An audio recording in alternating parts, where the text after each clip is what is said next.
A Eclipse, que ela simplesmente mandou... Peraí, deixa eu só copiar o link aqui.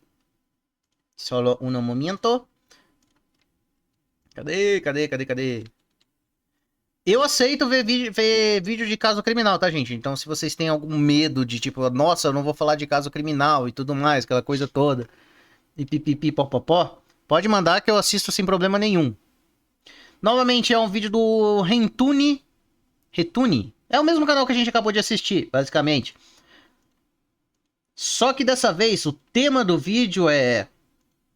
o caso das garotas desaparecidas no Panamá. Não confundem com Paraná. É um outro país. Vamos ver aqui o que vai ser falado nesse vídeo. E é isso, vambora. 15 de março de 2014. Duas holandesas foram fazer um intercâmbio no Panamá. Primeiro elas passaram 2 semanas no arquipélago de Boca del Toro, estudando espanhol e se divertindo com o pessoal que elas conheceram por lá. 29 de março. Elas foram para a cidade de Boquete, onde iam passar mais um mês do Ai, meu Deus, minha maturidade. Mas vambora.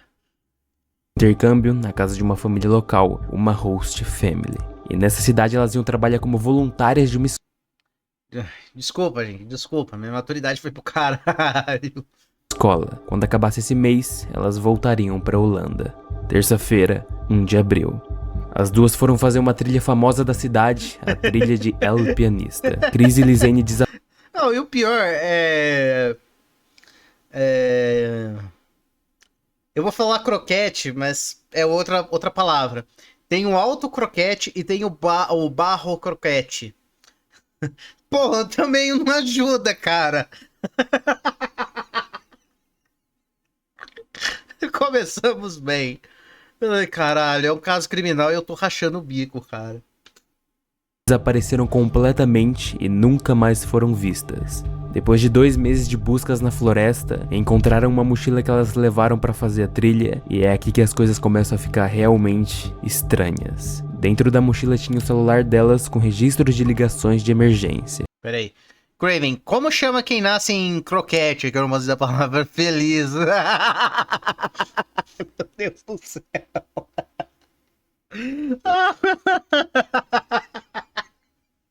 Caralho, Craven. E também tinha a câmera da Lisane que elas estavam usando para tirar as fotos durante toda a viagem. Essas foram as fotos tiradas enquanto elas estavam fazendo a trilha no dia 1º de abril.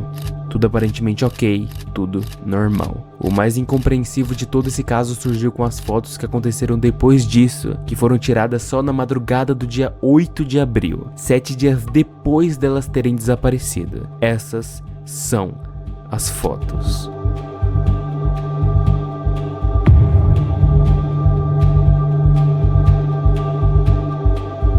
Tá, porra, parece que, tipo assim, tirou a foto em movimento, tipo, como se estivesse tendo um capotamento de carro, sabe?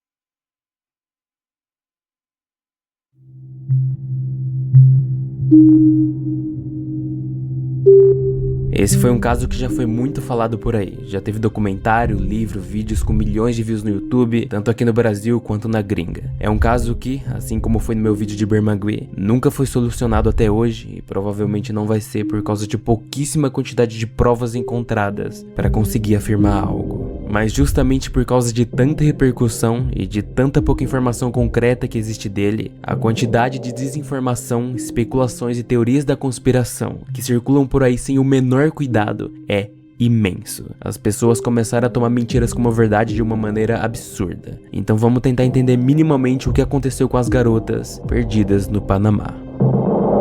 Chris Kremers e Lisane Frum eram 2 holandesas que tinham acabado de se graduar e decidiram que queriam fazer um intercâmbio juntas no Panamá para se aventurar um pouco por aí, envolvendo outra cultura, outras experiências, trabalhando como voluntárias em uma escola e aprendendo espanhol nesse tempo também. Elas saíram da Holanda no dia 15 de março e chegaram lá em Boca del Toro no dia seguinte para passar 2 semanas no hostel e escola de espanhol chamada Spanish by the Sea. Elas aproveitaram bastante, fizeram amizades com gente da Holanda, Austrália, Canadá, um pessoal que também estava fazendo intercâmbio por lá. Tiraram várias fotos e se divertiram até os últimos momentos. No diário da Lizane, ela escreveu que poderia viver em Bocas pelo resto da minha vida. Cris escreveu que o lugar é maravilhoso. Tudo estava indo como planejado. As 2 semanas que elas iam passar no hostel de Boca del Toro acabou, e no dia 29 de março elas foram para o próximo destino Segunda Choques, sem piadas a partir de agora. Segunda Choques.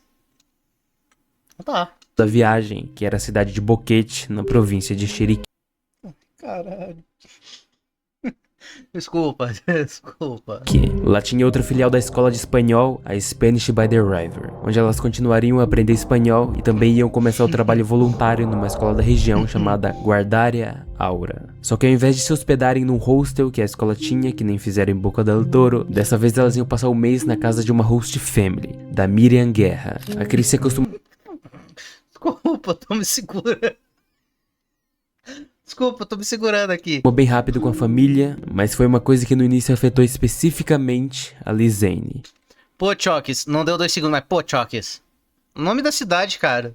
É demais pra mim.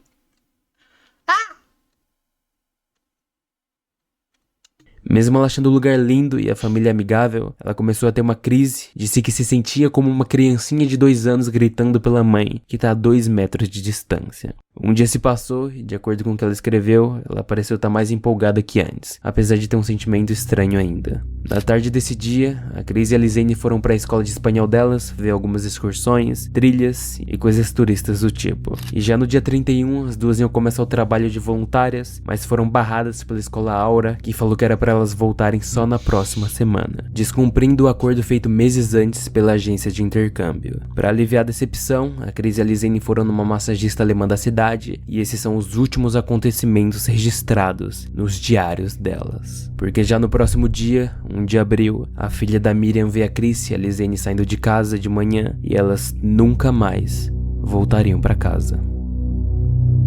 Às 8 da manhã do dia 2, as holandesas tinham marcado de se encontrar com um guia chamado Feliciano Gonzalez lá na escola de espanhol para fazerem um tour numa fazenda de café, junto de uma funcionária alemã da escola chamada Aileen. O guia e a Aileen ficaram esperando pelas garotas por um tempo e elas simplesmente não apareceram. Então, percebendo algo estranho, eles ligaram para Miriam, que estava trabalhando, mas ela permitiu a entrada do Feliciano e da Aileen na casa e no quarto das garotas por meio de uma chave que estava no quintal. E, de novo, não tinha nenhum sinal das garotas, nem o que aconteceu com elas. E os dois, por recomendação da Miriam, reportaram o sumiço da Cris e da Lizane para as autoridades por volta das 7 do dia 2 de abril e na manhã do dia 3 também. Foi assim que começaram as teorias de onde elas foram. A Ingrid Lomers, que é a dona da escola de espanhol, falou que as últimas pesquisas das garotas no computador foi por informações da trilha do pianista. Depois surgiram muitas e muitas testemunhas confirmando a teoria que elas foram pela trilha do pianista. A própria Ingrid fala que elas foram vistas por funcionários da escola umas 1 da tarde. Um taxista chamado Leonardo Caralho? Gonzalez dita ter pego elas perto da escola um pouco antes das 1h30 e que elas desceram no restaurante Il Pianista. Um programa de televisão holandês contradiz isso e fala que um táxi pegou elas umas 3 horas antes. Ai, meu Deus, essa frase. Pra quem tá assistindo a live, dá uma lida aqui nessa frase, porque é foda. Puta que pariu, cara. Não dá. Eu sei, é caso criminal. A gente não pode não pode pensar em coisas desse tipo, mas é foda, cara.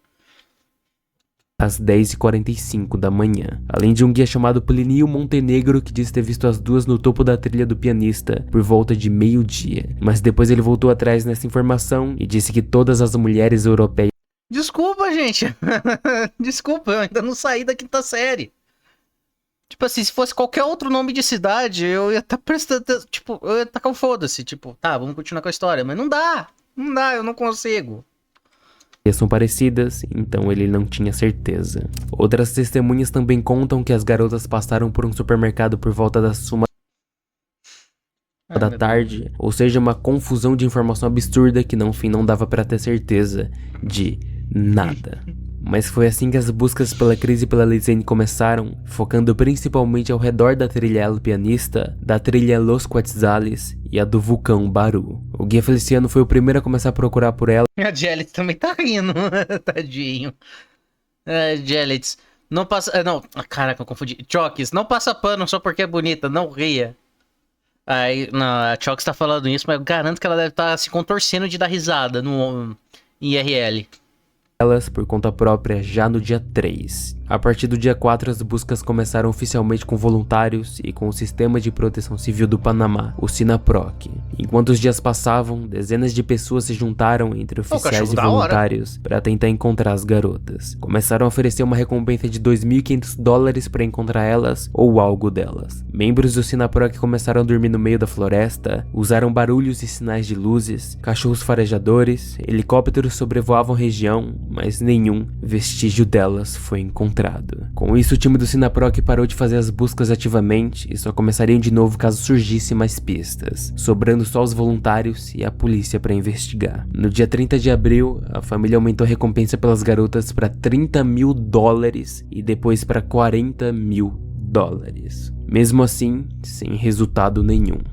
Pelo menos até mais de um mês depois, 11 de junho, quando um casal do vilarejo Alto Romero foi lavar roupa e tomar banho em um rio chamado Culebra e encontraram uma mochila presa entre as pedras do rio. Essa foi a primeira vez que foi encontrado algo que realmente era da Cris e da Lizane. A mochila que elas tinham levado para fazer a trilha foi encontrada como se tivesse sido arrastada pelo rio a uns 13 quilômetros do topo da El Pianista. Foi por terem feito esse achado que mais buscas voltaram a ser feitas, dessa vez com foco no caminho do rio Culebra. Em alguns dias encontraram o sapato da Lizane, só que com o pé dela ainda dentro. Também acharam o sapato da Cris e o pelvis dela, basicamente confirmando a morte das duas. Ao longo dos meses também foi encontrado o short da Cris em uma árvore que estava parcialmente submersa numa pequena cachoeira do rio Culebra a uns 5 quilômetros do topo da El Pianista. Por algum motivo, muita gente na internet diz que esse short foi achado como se tivesse dobrado e colocado propositalmente ali, mas é completamente mentira. Além do short, mais ossos tanto da Cris quanto da Lizane foram encontrados, sendo no total encontrados só 2 elementos do esqueleto completo da Cris, o pelvis e um osso da coluna dela. E da Lizane, além do pé achado dentro do sapato, foram encontrados mais 28 fragmentos do pé, o tíbia e o fêmur dela. Então elas foram picotadas. Tô falando desse jeito mais suave por conta de YouTube. Então deu pra entender que elas foram atacadas e foram picotadas. Porque, tipo, se um pedaço tá aqui, um pedaço tá colar, que não sei o que não sei o que lá, tudo indica que é isso. Mas isso é só uma suposição. Essas foram as únicas coisas encontradas das holandesas durante todo o caso. Uma pequena quantidade de provas que não permitia determinar o que realmente tinha acontecido. No fim, o desaparecimento delas por si só já foi muito estranho, mas piorou ainda mais quando analisaram os dados dos celulares e as fotos das câmeras.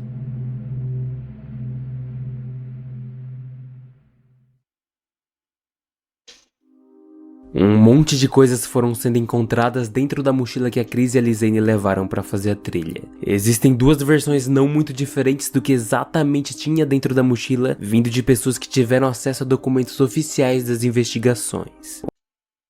$87, 5 moedas de 25 centavos, uma câmera da Canon, a tampa da câmera, a bateria da câmera, um cartão de memória da marca SanDisk, uma case de plástico vazia, 2 pares de óculos, 2 sutiãs, um cartão de seguro em nome de Lizane From, um iPhone da Cris e a capa dele, um celular Samsung da Lizane e a capa dele, um cadeado, uma chave com chaveiro, plástico de bala, um pequeno cadeado com chave e uma garrafa de água com uma pequena quantidade de água.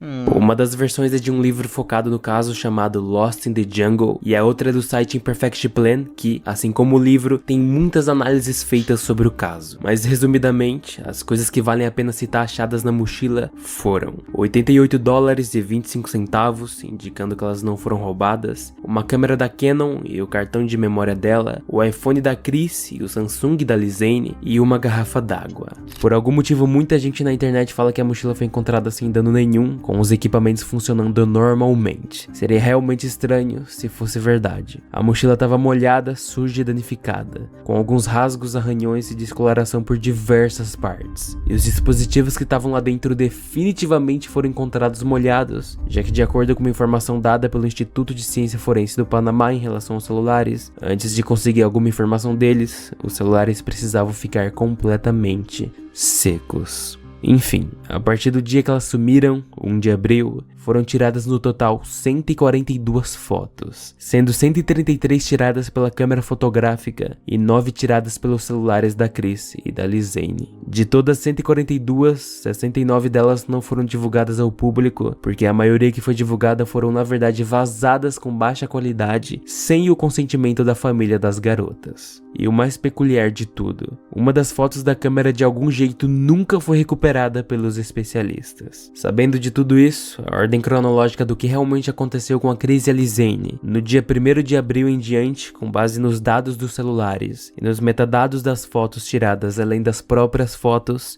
é 1 de abril de 2014, terça-feira. O horário estimado que elas começaram a trilha foi às 11h08 da manhã, já contrariando o que a maioria das testemunhas tinham dito lá atrás. A primeira foto que elas tiraram do dia foi a de número 476, às 11h18 da manhã.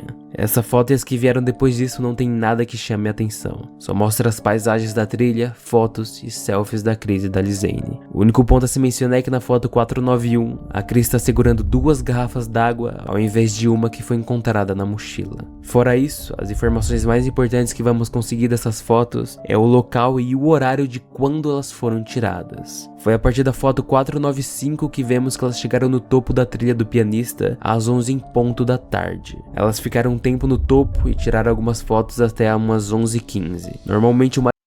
Será? Bom... mais recomendado para alguém que não conhece o caminho dela pianista é chegar nesse topo que elas fizeram e já fazer o caminho para voltar da trilha. Só que a foto de número 505 mostra que a Chris e a Lizane continuaram fazendo a trilha, descendo a montanha do lado contrário da cidade de Boquete. Mesmo assim não seria um grande problema, já que era só voltar pelo caminho que elas tinham acabado de fazer. Fora isso, tudo normal. 34 minutos se passam da foto 505 e chegamos às últimas fotos do dia, as de número 507 e 508. Então acho que foi mais ou menos por ali, a suposição, tá? O vídeo não tá nem na metade ainda, mas eu vou fazer uma suposição. Provavelmente elas foram tentar voltar, só que elas acabaram caindo e consequentemente nesse rio que acabou levando uma cachoeira e, bom, deve ter batido alguma pedra, alguma coisa onde elas se desconectaram. Sabe, tipo, por isso que tem uma parte delas em um canto, outra parte em outro canto, a mochila tá molhada, os equipamentos foram molhados. Eu acho que foi isso que aconteceu.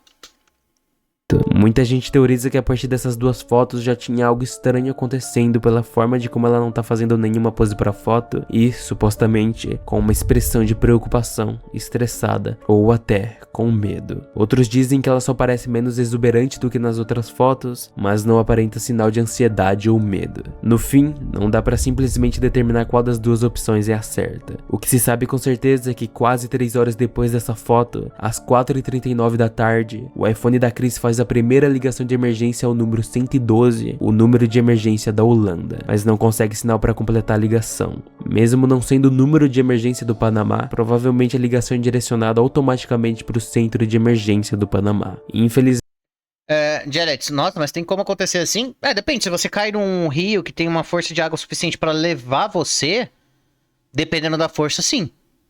Porque, tipo, tem umas correntezas que são tipo, bem punk, que, tipo, arrasta muita coisa. Eclipse, falando assim, me lembrou de um streamer que caiu da montanha do Japão e se desconectou no meio. Eu vi o vídeo do Piscine falando sobre isso. Lá do Monte Fuji. Chokes, tem animais selvagens nesse lugar, pois alguns podem ter comido os restos espalhados. Também é uma possibilidade. Não, por isso que quando cai em correnteza, essas coisas, é perigoso. Craven, tem um lago na Inglaterra conhecido como Devorador de Homens. Imagino pelo motivo. Caiu, já era. Infelizmente, os celulares delas não tinham nenhum sinal, nem pra emergência, a partir do momento que elas desceram do topo da pianista. 12 minutos depois, o Samsung da Lizane faz outra ligação de emergência ao 112, sem sucesso. Às 5h58 da tarde, os 2 celulares são desligados ao mesmo tempo. Dia 2. O dia que o Feliciano e a Eileen ficaram esperando as garotas e elas simplesmente não apareceram. Houve uma chamada de emergência do Samsung às 6h58 da manhã e uma ligação do iPhone às 8h14 da manhã, sem sucesso. Às 10h53 teve uma ligação do Samsung ao número 112 de novo, e logo depois ao número 911, justamente o número de emergência do Panamá, sem sucesso. Dia 3, 9h33 da manhã, 2 tentativas de ligar para o 911 pelo iPhone, sem sucesso. Às 1h59, o contato da Miriam, a dona da casa da Host Family, é olhado no WhatsApp pelo iPhone e logo depois ele é desligado. Esse foi o último dia que foi feita uma chamada de emergência por qualquer um dos dois celulares, possivelmente por ser tentativas em vão com o celular completamente sem área. Dia 4, 5 da madrugada. O Samsung é ligado e imediatamente se desliga por falta de bateria. Não se liga mais nos próximos dias. Dia 5. Essa foi a última vez, de acordo com o Imperfect Plan, que a senha do acesso ao chip para poder fazer ligações foi colocada corretamente. No caso, chamado PIN do chip. Isso é uma coisa que confunde muita gente por aí. Pelas várias vezes que isso é mencionado pela internet, as pessoas falam que a partir desse dia, a senha para acessar o celular era colocada incorretamente por todos os dias seguintes, como se uma pessoa que não soubesse a senha estivesse tentando acessar o celular, o que é uma mentira. De acordo com o Matt, um dos autores do Imperfect Plan, quem quer que tenha usado o celular conseguiu abrir a senha, mas só não ativou o PIN para acessar o chip. Ou seja, o uso do celular estava normal, mas sem ligações. A única coisa que se sabe é que a senha do chip não foi ativada. Isso significa que ou ela foi colocada errada, ou simplesmente não foi colocada. Não dá pra saber com certeza. Uma coisa que dá pra considerar que é meio contra isso, é que no livro Lost in the Jungle, os autores não mencionam que foi especificamente a senha para acessar o chip, mas sim que tanto a senha do celular quanto a senha do PIN do chip não foi colocada. Mesmo que essa seja real informação, novamente, só sabemos que a senha do celular não foi ativada. Muito diferente de uma das maiores desinformações desse caso, com pessoas dizendo que houveram 70 tentativas de colocar a senha do celular, que, conforme o Imperfect Plan, apesar de estar correto, isso é em relação ao período de tempo de março até abril, e é completamente irrelevante para qualquer coisa que ocorreu depois do dia 31 de março. Ao longo dos dias que foram se passando a partir do momento que elas sumiram, os celulares foram sendo ligados e desligados para poupar bateria. E foi só isso que aconteceu no dia 5 e 6 de abril. Dia 7.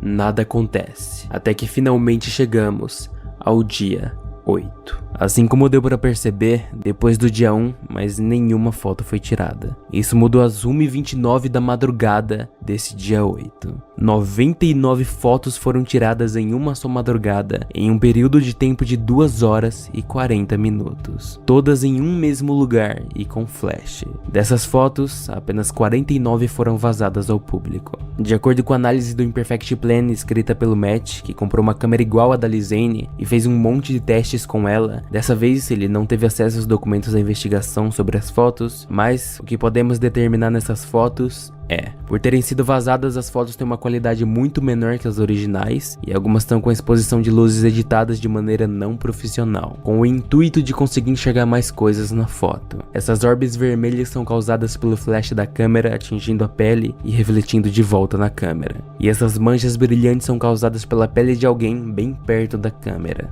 O Matt diz que esses pontos brancos nas fotos são gotas de chuva, mas de acordo com especialistas técnicos da Canon e também com uma fonte dentro da polícia holandesa, isso é poeira, até porque as pedras mostradas nas fotos estão secas e a lente não parece estar molhada. A grande maioria das fotos mostram só o céu e galhos de árvores. Quem quer que tenha fotografado o ambiente estava apontando para um monte de ângulos ao redor dela mesma, sem se mexer para outro local. As únicas fotos com algo realmente diferente que valem a pena citar são as de número 550, 576 e 580. Então vamos começar. A foto 550 é uma das mais sem sentido de todas. Essa parece ter sido tirada de maneira proposital, deixando o que quer que seja essa invenção de maneira perfeitamente enquadrada. Além desse galho da sacola, tem um pedaço de papel rasgado que é o mesmo papel de um mapa de boquete que a Lizane estava segurando em uma foto antes do dia 1º de abril. Atrás da pedra dá pra ver água corrente, então podemos concluir que quem quer que tenha tirado essa foto tá do lado de um rio. E, supostamente, de acordo com o Imperfect Plan, tem uma linha reta visível que o Matt supõe ser uma corda, talvez de uma das chamadas Monkey Bridge, uma espécie de ponte extremamente perigosa, ou alguma corda para escalar e outras atividades de lazer do tipo.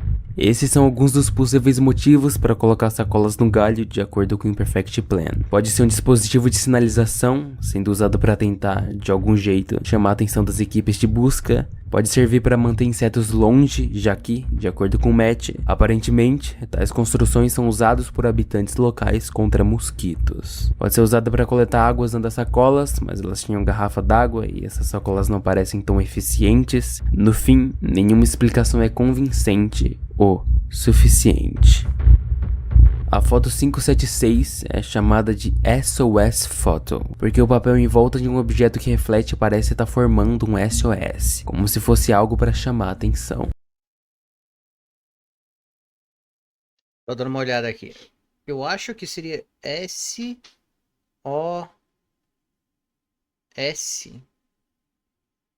Esse papel é o mesmo do mapa recortado mencionado antes, e muitos supõem que o objeto que reflete é a base de um tubo de Pringles, já que basicamente parece um, e também tinha foto de Pringles no quarto das garotas na Host Family. Além disso, diferente da foto da sacola nos galhos, essa não parece ter sido tirada de maneira proposital, pois não mostra os objetos enquadrados da maneira certa. É como se tivesse sido uma foto tirada sem querer.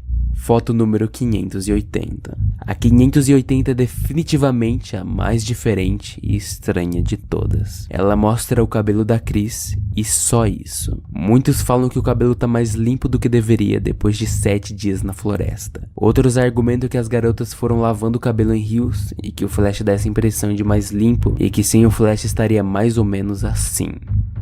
No fim, assim como todas as outras, o porquê de ter fotografado deliberadamente só a parte de trás da cabeça da Chris é simplesmente um mistério. Das 99 fotos, essas são as únicas que mostram algo relevante para comentar. Agora, sabendo da existência de todas as fotos que mostram o ambiente em volta, um usuário do Reddit fez uma visão 3D usando as fotos que se conectavam com as outras e conseguiu montar os arredores do local que elas foram tiradas. Todas as fotos nesse 3D se conectam de alguma maneira, uma encostada na outra, sem exceção. A pergunta que fica pertinente nessas fotos é: por quê? Com que objetivo elas foram tiradas 7 dias depois das garotas terem desaparecido? E somente... Eu acho que provavelmente foi uma cartada de desespero, porque, tipo, elas já estavam há muito tempo sem ser encontradas, provavelmente sem comida, machucadas, e, sei lá, perdeu a força, sabe? Tipo, de continuar andando, ou, sei lá, ou... Eu chuto que tenha sido, sei lá, alguém se machucou, ao ponto de não conseguir andar, por isso que estão tirando fotos do mesmo local, só que de diferentes ângulos.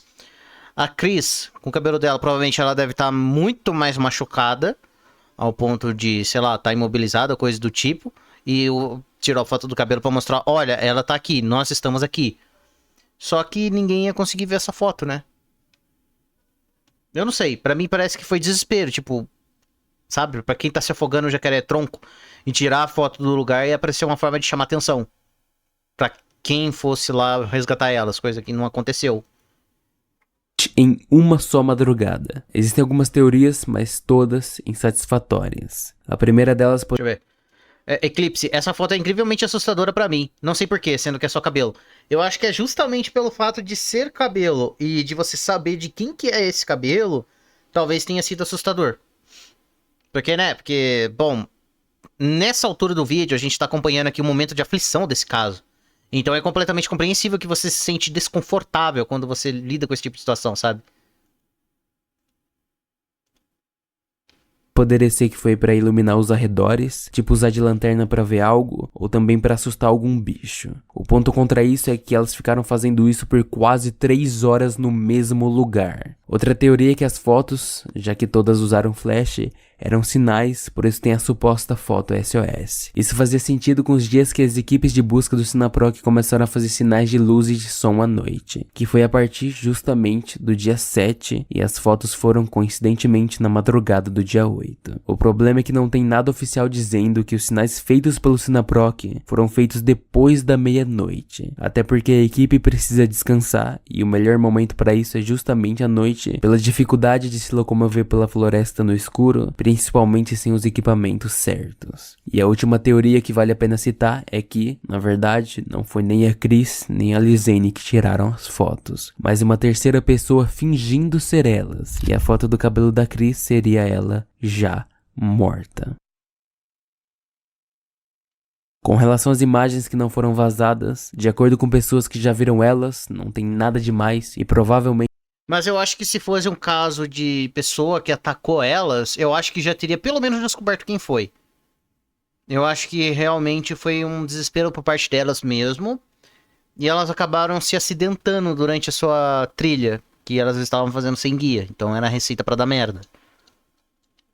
devem ser mais fotos dos arredores. No fim, apesar dos esforços, nunca foi encontrado o lugar que as fotos foram tiradas. Mas as coisas anormais ainda não acabaram. Assim como já foi dito, entre a última foto do dia 1 de abril, a 508, e a primeira foto da madrugada do dia 8, a 510, no cartão de memória da câmera, a foto 509 que está entre elas, simplesmente não existe. O modelo da Canon usado tem dois modos diferentes para salvar o nome das imagens. O modo Continuous, que é o padrão de fábrica, e o modo Auto Reset. O Continuous, quando alguém tira a foto, por exemplo, de número 509, e logo apaga ela sem tirar outra depois, a próxima vai ser a 509 mesmo assim. E o modo Auto Reset, a próxima foto vai ser a 509, se a 509 anterior foi apagada. Já que a câmera não parece ter sido configurada, já que até o fuso horário das fotos e o ano delas ainda tá o de fábrica, é muito mais provável que a câmera estava no modo Continuous. A primeira coisa a se pensar é que talvez as garotas simplesmente apagaram a foto. Mas quando uma imagem é apagada desse modelo da câmera, ela não é apagada definitivamente e quem tem conhecimento suficiente consegue recuperar ela, mas simplesmente não conseguir achar um resquício dela, tanto a equipe forense do Panamá quanto da Holanda. Isso deixou brecha para ainda mais teorias da conspiração envolvendo esse caso, porque uma das alternativas para conseguir apagar uma foto por completo do cartão de memória é que alguém com conhecimento suficiente de tecnologia foi lá e apagou qualquer resquício da foto usando um computador. Apesar de, querendo ou não, isso ser realmente uma possibilidade, também existem...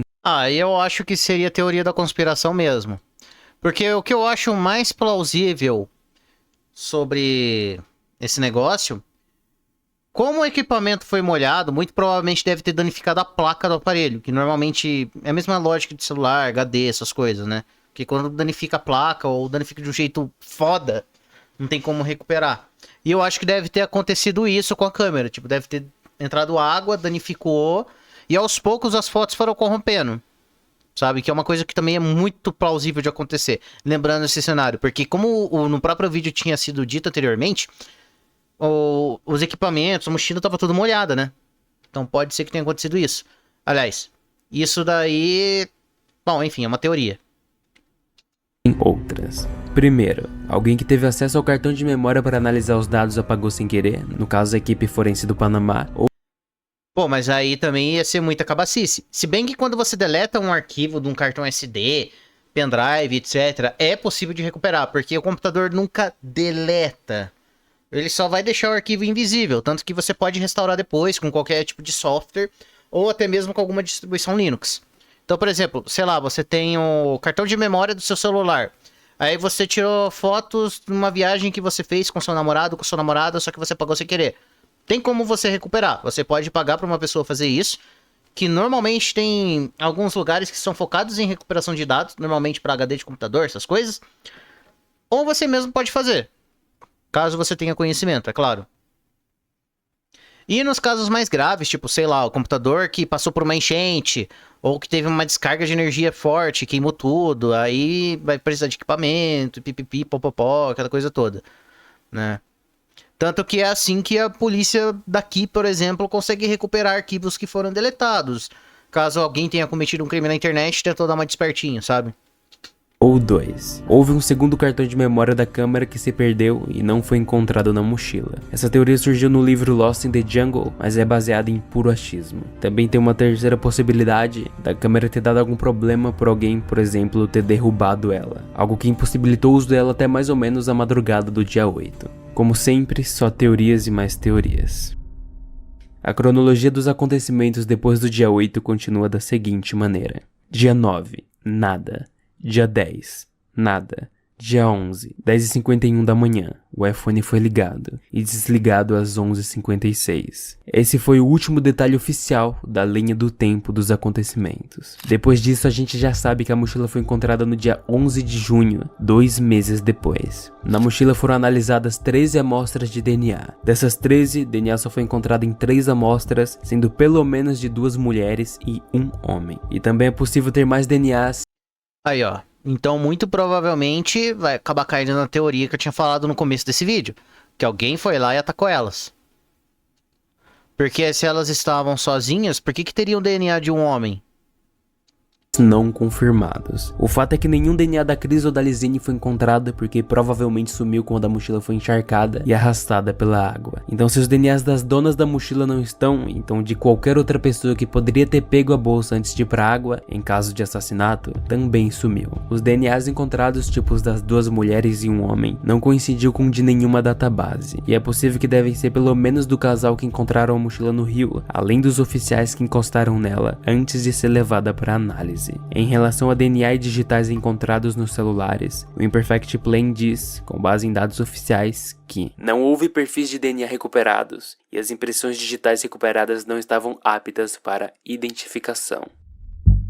As últimas coisas da investigação que faltam comentar foram os ossos encontrados da Chris e da Lizane. O tíbia da Lizane encontrado mostra que ela sofreu de uma inflamação nos ossos da perna, chamada de periostite. Uma das causas disso é justamente estresse repetido nos ossos, fazendo total sentido já que a Lizane pode ter ficado andando na floresta por dias. E já o pé dela encontrado dentro do sapato tinha 3 ossos quebrados e existem diferentes explicações para isso de acordo com especialistas. Pode ter sido uma queda, essa foi a conclusão da análise forense da Holanda. Pode ter sido também uma pedra que caiu no pé da Lizane, teoria da patologista Cat Rates, e o também patologista Frank van de Gucht acredita que pode ter sido resultado de uma prolongada caminhada forçada, sendo fraturas parecidas em maratonistas sem treinos, fazendo sentido com a causa da inflamação que tinha no tíbia da Lizane. Além disso, o pé encontrado não tinha nenhum sinal de que foi cortado, tirado à força ou algo do tipo. Uma explicação para isso é que, apesar de ser incomum, o pé segurado pelo sapato pode simplesmente se desfazer do resto do corpo durante o processo de decomposição, por causa do calcanhar ser relativamente fraco. Um exemplo disso é que Não, então, existe a possibilidade delas terem sido atacadas, mas também existe a possibilidade delas terem só se fudido, porque elas estavam num lugar que elas não conheciam, sem nenhum tipo de guia, e normalmente trilha você faz com guia para você ter um caminho mais seguro, para você não correr o risco de cair num riacho, num rio, ou qualquer outra coisa. Porque como o Craven tinha dito aqui no chat, ele citou um exemplo lá de um outro país, que era um lago na Inglaterra que se chama o Devorador de Homens, é porque a correnteza é tão forte que o rio acaba te devorando. E sim, isso também tem em outros lugares. Soldado de Elite, e se for os 2 casos? Eu acho pouco provável, porque se tivesse tido algum tipo de ataque de uma pessoa, aí já teria um outro cenário. Pelo menos o culpado já teria sido encontrado. Porque assim, não existe crime perfeito. Não existe crime perfeito. Às vezes você pode acabar não encontrando o corpo da pessoa, mas você vai pelo menos conseguir encontrar quem foi que fez. Porque normalmente quem planeja esse tipo de coisa deixa rastro. Ainda mais no mundo digital. Talvez fosse, sei lá, uns 50, 60 anos atrás, ok. Mas não é o caso, era 2014. 2014 já tinha celular, já tinha computadores, essas coisas. Então algum rastro ia ter. Então eu acho pouco provável. Então essa possibilidade não vou descartar totalmente. Mas ainda assim, eu vou colocar com uma probabilidade bem baixa. Eu acho mesmo que elas acabaram se acidentando durante essa trilha, o que é o mais provável de acontecer, já que, novamente, estava sem guia, sem um caralho a 4. E daí eu acho que isso é mais provável. Elas se machucaram, tentaram ajuda, só que aí a natureza deu conta delas, né? E a natureza é cruel. Em uma região beira-mar entre o Canadá e os Estados Unidos, foram encontrados 21 pés sem os corpos, uma boa parte ainda com sapatos, no período de 2013 até atualmente. Agora, em relação aos pouquíssimos ossos encontrados da Chris, temos as seguintes informações. O pelvis encontrado dela estava mais embranquiçado que o resto e tinha traços de fosfato, o que seria indício de que o osso está mais decomposto do que o normal, e assim aumentaria a hipótese de intervenção humana de alguém ter usado algo químico para decompor os corpos. corpos. Porém, de acordo com a Cat Rates, a diferença de cor podia ser explicada pela ação de luz do sol agindo no osso. A promotora pública-chefe que liderou as investigações disse que fósforo ocorre naturalmente na selva. E o Frank Van de Gucht ainda acha que o osso na verdade nem parece estar tão embranquecido e que nem fosfato nem a luz do sol fez nada.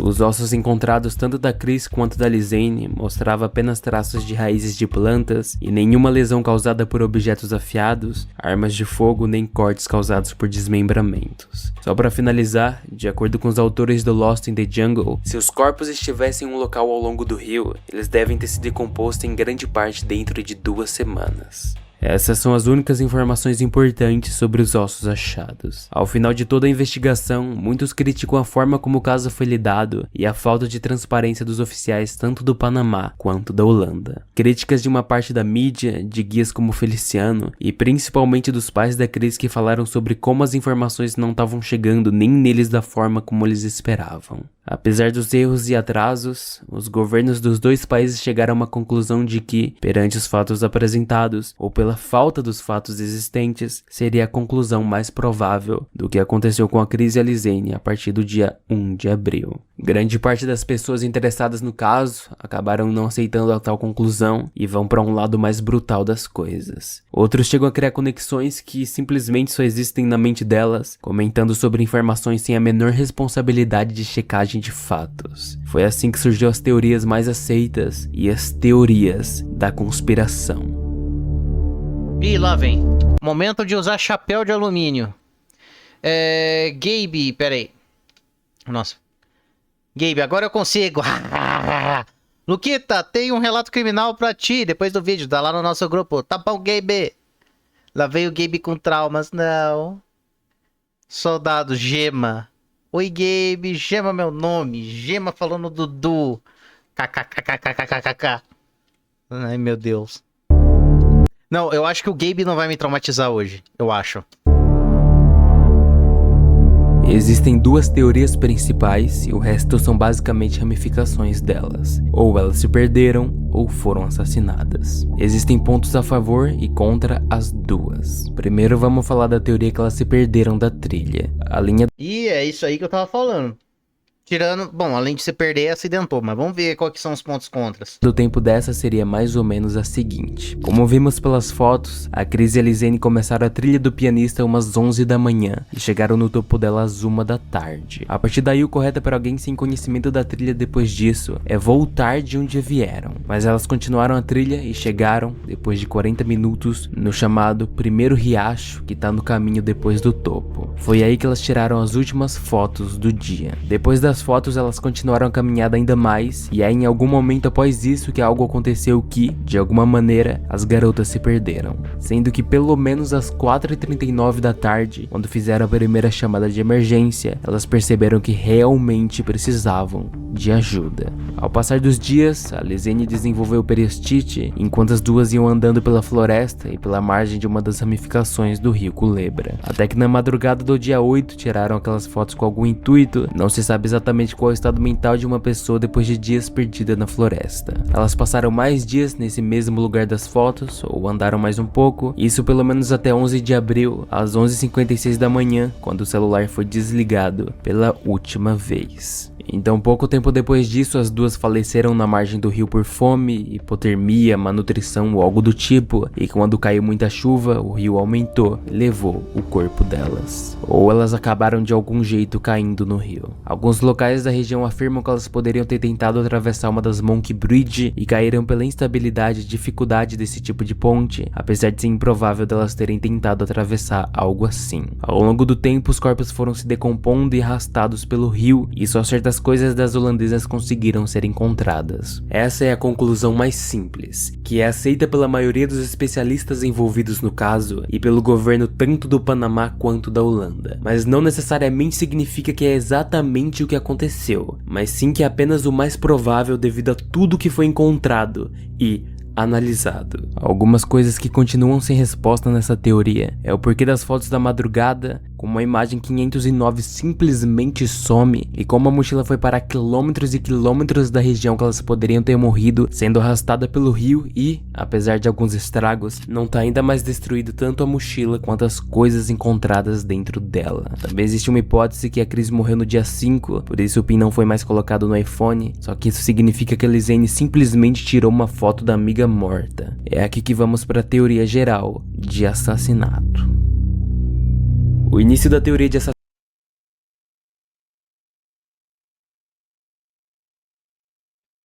Todo mundo quer traumas. Gabe, além de bicho, podem ter sido atacadas por um bicho e já era. Sim, também existe essa possibilidade.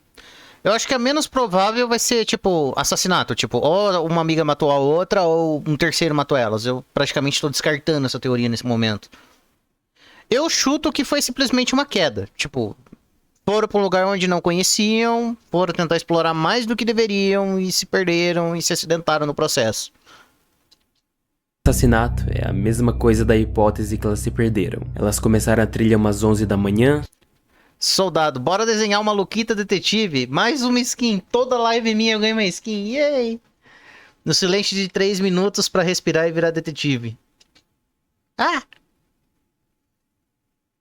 Gabe, eu ia falar isso. Escorregou, caiu, bateu a cabeça e foi de lá. Foi de lá, foi boa.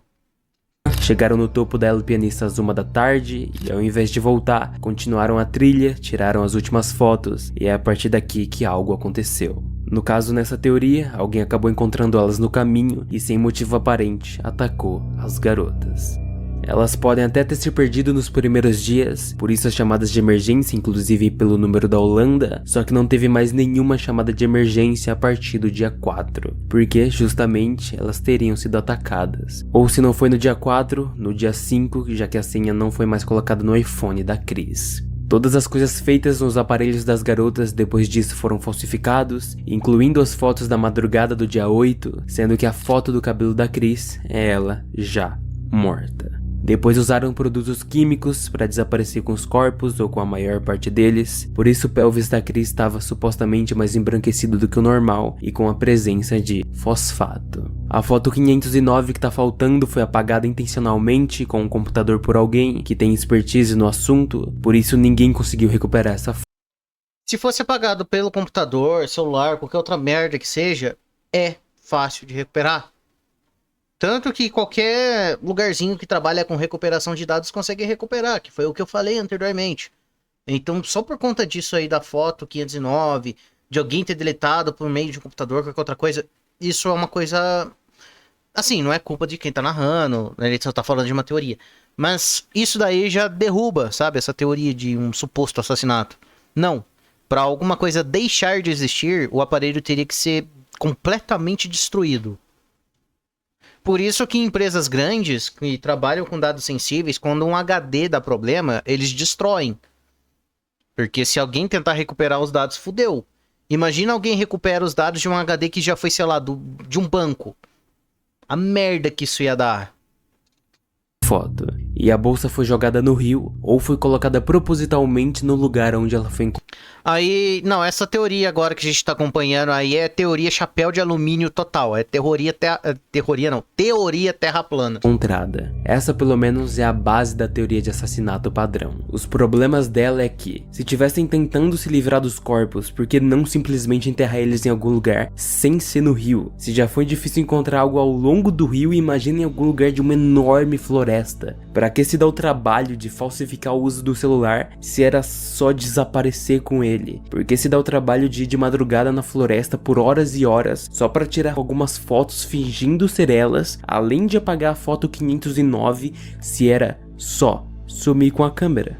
Existem as teorias de terem sido mortas por tráfico de órgãos, mas no grande geral não tem indícios nem relato nenhum na área. Primeiro que as pessoas falam de tráfico de órgãos como se fosse a coisa mais simples do universo. Fazendo uma pesquisa básica, para fazer um transplante assim precisa de cirurgiões profissionais, bem equipados com toda uma equipe por trás, transporte especial e velocidade. Com a temperatura certa, um coração sobrevive, por exemplo, por no máximo 6 horas e o rim por no máximo 48 horas. Ou seja, precisaria ter uma equipe super preparada no meio da floresta. Mas por que motivos esses traficantes acabariam com toda a operação e quietude da região, sequestrando logo 2 turistas, chamando toda a atenção justamente para a região? Muita gente também diz que a mochila foi plantada propositalmente porque queriam que parassem de procurar pela região. O problema é que as buscas já estavam há mais de 2 meses sem resultado nenhum e já estavam super fracas e quase parando de procurar. Quando acharam a mochila, de novo todos os esforços e olhares voltaram ao caso. E justamente porque encontraram a mochila que surgiu ainda mais coisas estranhas, tipo as fotos, e isso foi o que acabou deixando o caso tão famoso até os dias de hoje para ter tanto vídeo dele por aí. Outro motivo que falam do porquê plantaram a mochila lá é que era para pegar recompensa de 30 a 40 mil dólares pelas garotas. Então, seguindo essa linha...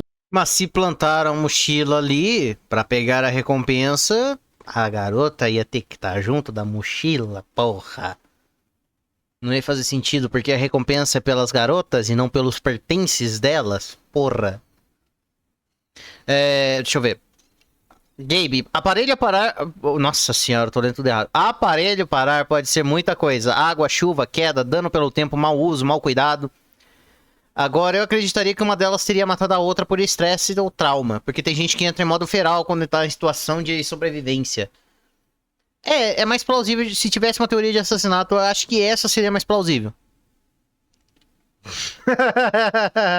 Aparelho parar. Basicamente culpam o casal do vilarejo indígena que encontrou a mochila como cúmplices do assassinato, sem provas nenhuma. Aliás, o dinheiro da recompensa foi usado para ajudar na escola do vilarejo em um combinado feito pelos pais da Chris com os moradores de lá. E a possibilidade delas terem voltado ou sido levadas para outro lugar por alguém que elas encontraram na trilha é outra teoria bem divulgada, mas isso contraria uma prova crucial da investigação, que são os dados dos celulares, já que depois que as garotas desceram pelo outro lado do topo da pianista, os celulares nunca mais tiveram área de telefone de novo. Então, para alguém ter levado elas e os celulares delas para outro lugar, teria que ter manipulado os dados dos celulares, a ponto de nenhuma análise forense, tanto do Panamá quanto da Holanda, descobrisse isso, para que isso fosse verdade. É aqui que entramos nas teorias da conspiração baseadas em um simples ouvi falar. Me falaram. Tudo começa com uma suposta gangue da cidade e essa foto. Supostamente essa foto foi encontrada no celular de um homem chamado Osman Valenzuela, que morreu afogado no dia 4 de abril de 2014, 3 dias depois do desaparecimento das garotas. Esse cara do lado dele seria um amigo chamado José Murgas, que morreu em um acidente de carro no dia 28 de março de 2015. E essas 2 garotas seriam a Chris e a Lizane. Ah, claro, igualzinha. Duas loirinhas, branquinha, de olho azul, claro, igualzinho. Pelo amor de Deus. Dá pra ver que as 2 meninas que desapareceram são loiras, são holandesas, são loiras brancas de... Não, acho que olho azul não são, acho que é mais exagerada. Mas são loiras e muito brancas. Tipo, a ponto de ficar, sei lá, 2 minutos no sol já fica vermelha. Aqui as 2 não são. É com essas informações que surge uma teoria. 1º de abril de 2014. Depois da última foto que as garotas tiraram, elas encontraram alguns homens que conseguiram convencer elas de irem em um rio próximo a um lugar chamado Caldeira Hot Springs. Entre esses homens estava o Osman e o José. O grupo então saiu da trilha por um carro que foi visto por testemunhas e foram para esse rio curtir um pouco. Foi depois dessa foto que algo aconteceu. Os homens que elas encontraram eram de uma quadrilha formada pelo Osman Valenzuela, o José Murgas e também por outro cara chamado Henry Gonzalez, que é o enteado do guia Feliciano. Eles seriam os tais responsáveis pelo sumiço das garotas. Teria sido por isso que o guia Feliciano participou tanto das investigações desde o início. Ele tentou e conseguiu manipular todo mundo para ajudar o enteado dele a escapar dos crimes. 4 de abril. Olha, essa teoria aí que ele falou, que Ele só tá recontando a teoria, né? Me cheira muito mais a preconceito do que qualquer outra coisa. Não sei por que tá me ativando isso, sabe? Que, tipo assim, as duas meninas são loiras, branquinhas e enquanto os rapazes são latinos. Bem estranho, cara. Tipo, eu sei que parece muito pensamento de um twitteiro médio, mas sei lá, meio que me clicou isso, sabe? Me parece que tem um pouco mais de... Essa teoria parece que cheira a preconceito.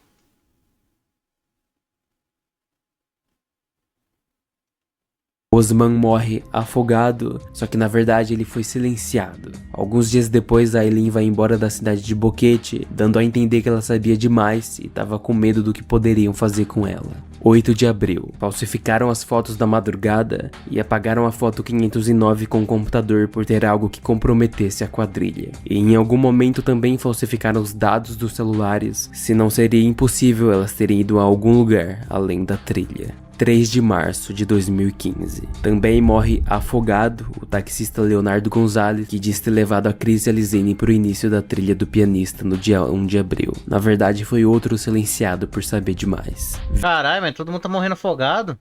28 de março de 2015. É noticiado que José Murgas morreu em um acidente de carro, mas também outro da quadrilha que foi. Não, então, a humanidade pode ser sim cruel, mas a gente também não pode esquecer que tem um outro lado da história, né? Que às vezes... Pode ter acontecido, sei lá, tipo, só viu que os caras não... Sabe, não gosta muito de... O pessoal não gosta de latinos e criaram essa teoria, sabe? Assim, também não vou descartar a crueldade do ser humano. Assassinado. Todas as pessoas da foto e o taxista teriam sido assassinados dentro de um ano por estarem envolvidos no caso. Além da Aileen que fugiu da cidade de Boquete para não ser mais uma vítima. Essa é a teoria. Só tem um grave problema nela. Não se sabe exatamente de quem surgiu essa foto, quando foi tirada, por quem foi tirada e nem quem realmente tá na foto. A única coisa confirmada que se sabe é que o local dela... Teperpum, seja bem-vindo ou bem-vinda! Resolveu seguir a bubada, muito obrigado. Fique à vontade aqui na live, meu querido, ou minha querida. Dela é no rio Chiriqui, perto das caldeiras Hot Springs. Todo o resto é rumor. De acordo com o mesmo cara que publicou e vazou essa foto na internet e começou toda essa teoria, ele mesmo diz que the new mobile phone picture, which is maybe from the phone of Osman Valenzuela already in 2014, they said he had 2 pictures of Gus and Lizane on his phone. That is why he had to die. That was the rumor. Além dessa foto que surgiu, também tem a informação da tal quadrilha do Henry. Só que, conforme o livro Lost in the Jungle, não há evidência disso nos arquivos de Boquete. Ai, caralho. Desculpa. Ou na imprensa local. Pesquisando um pouco, eu descobri que esse rumor surgiu num fórum em 2014 de um user aleatório que a fonte, de acordo com ele mesmo, é meu contato no Panamá. É genuinamente daí que surgiu esse rumor. E mesmo que eles realmente fossem de uma quadrilha, a única ligação deles com a Cris e a Lizane é a Swimming Photo, que, novamente, nada prova quem tá na foto. Penpum, valeu, é querido mesmo. Ah, inclusive, eu tenho um servidor no Discord, vou digitar aqui exclamação, Discord, para você ter acesso ao link do servidor. Aí ali eu coloco lá os anúncios dos meus canais, do YouTube aqui também, tudo mais. Converso com o pessoal também, sempre quando eu tô com um tempinho. E entra lá, cara, eu acho que você vai gostar do servidor. Chucky, senta no puff e venha ver casos criminais com a gente. Gabe, se for maior de idade e quiser vir, é só falar com a tia aqui. Também tem as grandes suspeitas do pessoal envolvendo o Feliciano por causa de tanto interesse no caso desde o início. Tipo ir no quarto das garotas e avisar a polícia junto da Aileen. Depois supostamente a Aileen fugiu da cidade por medo de alguma coisa. Feliciano se voluntariar sozinho para começar a procurar por elas e ter achado a maioria dos restos das garotas. Por causa disso tudo, as pessoas teorizam bastante que foi ele que cometeu o assassinato delas. Então vamos lá. Primeiro que, segundo a própria Aileen, já estava combinado com a escola que ela só ia ficar na cidade de Boquete por só 2 semanas. Para acreditar que o guia adulterou algo no quarto delas, também tem que acreditar que ela tá envolvida nisso tudo, já que ela tava com ele lá dentro. Segundo que não foi especificamente o Feliciano que encontrou todos os restos das garotas, mas sim várias pessoas do grupo que ele fez parte, que estavam fazendo as buscas a pedido do próprio comunicador dos pais da Cris, que ofereceu $150 por grupo para as buscas serem feitas. Tentaram vasculhar a vida do Feliciano inteira e até encontraram um site onde dá pra avaliar guias turísticos, e ele tem uma página lá no TripAdvisor com um total de 47 reviews, começando do dia 29 de dezembro de 2012 até os dias atuais. Todas as avaliações são 5 estrelas, com exceção Então não são todas. de 2. Uma foi escrita em 24 de julho de 2019 por uma mulher chamada Sophie sobre um tour com Feliciano que aconteceu em dezembro de 2018, e esse review tinha o título de "Ótimo guia, mas não para mulheres viajando sozinhas". Os pontos mais importantes comentados: ele começou a flertar e assediar ela tocando primeiro nas mãos, depois braços, ombros e pernas, mesmo depois dela falar várias vezes para parar, além de fazer uma piada, de acordo com ela mesma, sobre cortar as pernas dela com uma machete. Uma outra mulher fez uma review negativa no dia 31 de maio desse ano, 2022, e os principais pontos dela são: o tour foi ela e mais 3 pessoas. O Feliciano foi super simpático, segurando a mão dela durante as subidas na trilha do pianista, mas essa ajuda foi só pra ela, e não pros outros. Nos dias seguintes, ela foi recebendo mensagens e convites dele pra ir se encontrar com ela. Pesquisando pelo nome dessa mulher, ela realmente parece ser uma pessoa que existe e que foi pro Panamá nessa época. Já a pessoa do review anterior criou a conta especificamente para essa avaliação do tour, e não encontrei nada dela na internet, com exceção de um comentário feito no subreddit focado no desaparecimento da Cris e da Lizane, de uma pessoa que diz ser ela. Eu fui perguntar para a própria Sophie no TripAdvisor para saber se essa conta do Reddit realmente era dela, e ela me respondeu e realmente confirmou que era ela. Então, em relação a essas reviews, só vou citar algumas coisas comentadas pela própria Sophie. Eu concordo completamente que minha review não pode ser usada como evidência para um caso de assassinato. Eu estou até pensando em deletar a minha review porque as pessoas continuam me spamando sobre esse caso. Eu não quero ser associada nem contribuir para teorias da conspiração.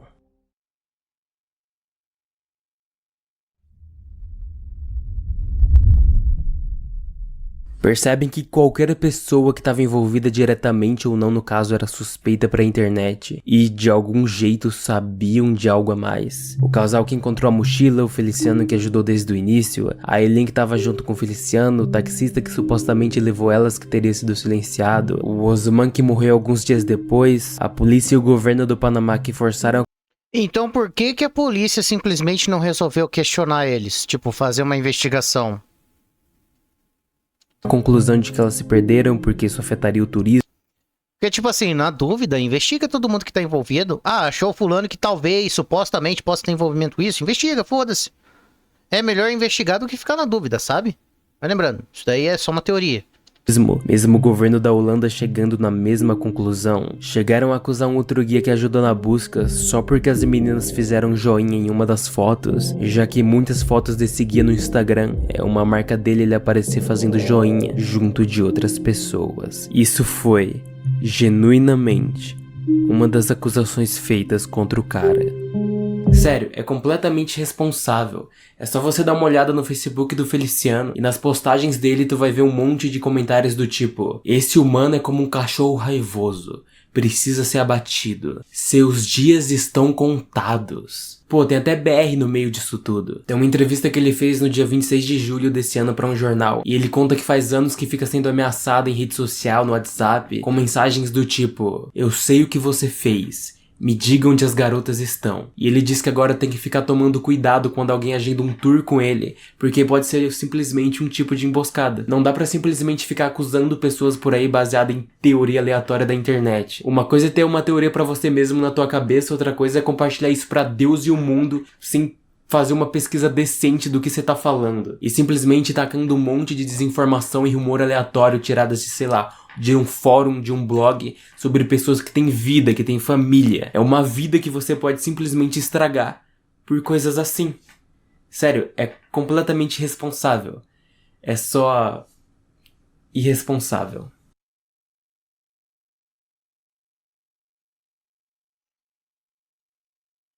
Temos um pouquinho de vídeo. Aqui agora agradecimento aos membros.